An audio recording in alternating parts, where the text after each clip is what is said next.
Examples: pole has to be erected at a point on the boundary of a circular park of diameter 13 meter in such a way that the difference of its distance from two diametrically opposite fixed gate A and B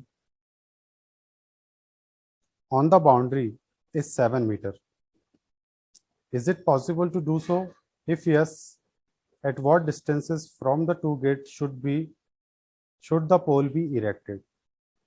ठीक है, इस question में क्या कह रहा है, ये पहले से फिगर बनाया हुआ है, ठीक है। इस फिगर में ये 13 दिया हुआ है,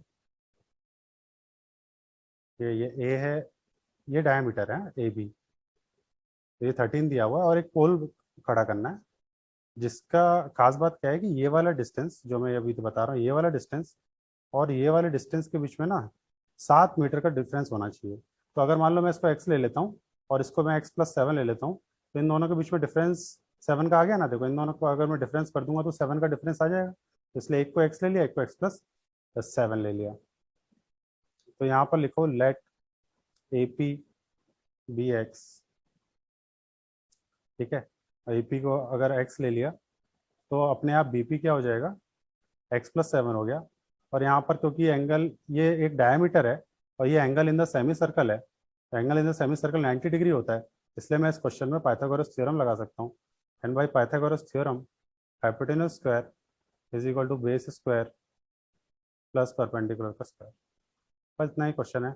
ए बी कितना है, 13 का स्क्वायर, ए पी मतलब एक्स का स्क्वायर, वी पी मतलब x+7 का स्क्वायर, 13 मतलब 169, X square plus X square plus 49 plus 14x, तो हो गया 169 is equal to 2x²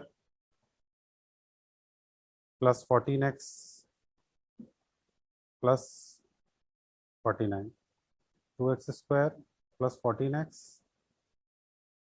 minus 169 plus 49 to 0, 2x² plus 14x minus 120 equal to 0, 2 को बाहर ले लेते हैं, x² 7x minus 60 equal to 0। एक बात और दी हुई है, is it possible to do so, यहाँ पर लिखा है कि क्या हम ये जो सिचुएशन बना रहे हैं ये पॉसिबल है। तो इस पॉसिबिलिटी को चेक करने के लिए हम क्या करते हैं कि ये क्वाड्रेटिक इक्वेशन है, अगर ये चीज पॉसिबल होगी, जो भी सिचुएशन यहाँ पर दी हुई है, तो ये जो डी है वो या तो 0 से बड़ा आएगा या 0 के बराबर आएगा, ठीक है।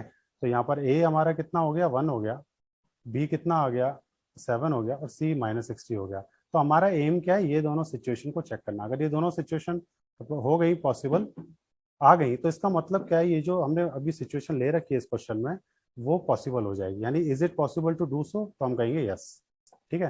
तो डी निकाल लो, d is equal to b square minus 4ac होता है। तो डी मतलब क्या हो गया, 7 का स्क्वायर माइनस 4, ए मतलब सी, ठीक है, तो सी हो गया। तो ये हो गया 7 7 से 49 और प्लस 6 4 से 24 होता है, तो ये हो गया 289। तो देखो डी ये दोनों सिचुएशन पास कर गया है, इसका मतलब जो हमने इस क्वेश्चन में सिचुएशन बनाई है वो बिल्कुल पॉसिबल है। अब इसे हम आंसर भी निकाल लेते हैं, पॉसिबल है तो फिर उसकी वैल्यूज क्या होंगी वो भी हम निकाल लेते हैं। ये थी हमारी इक्वेशन, है ना। तो डी हमने निकाल लिया है। फॉर्मूला क्या होता है हमारा, x is equal to minus B plus minus under root B square minus 4ac upon 2a। तो यहाँ पर जो भी वैल्यूज है हमारे पास, एक है -7 plus minus under root 289 by 2, A का मतलब क्या है, ए मतलब 1 है, तो 1 लिख देते हैं। यहाँ पर हो जाएगा -7 प्लस माइनस 289 किसका है, 17 का है, अपॉन 2। तो एक्स हमारा हो जाएगा या तो -7 माइनस 17/2, या हमारा क्या हो जाएगा, एक्स -7 प्लस 17/2। हम क्या निकाल रहे हैं, लेंथ निकाल रहे हैं, तो नेगेटिव वाली तो पॉसिबल नहीं होगी, तो हम सिर्फ पॉजिटिव वाला लेंगे जो कि है 10/2, यानी x इज इक्वल टू 5 आएगा, और ये वाली को हम लिख देंगे नॉट पॉसिबल, ठीक है। तो अब ये हमारा x जो है वो 5 आ गया, तो उसकी दूसरी साइड है वो क्या हो जाएगी, x+7, यानी कि वो आ जाएगी, तो x+7 कितना आ जाएगा, 12। इस तरह से हमारा ये क्वेश्चन खत्म हो जाएगा।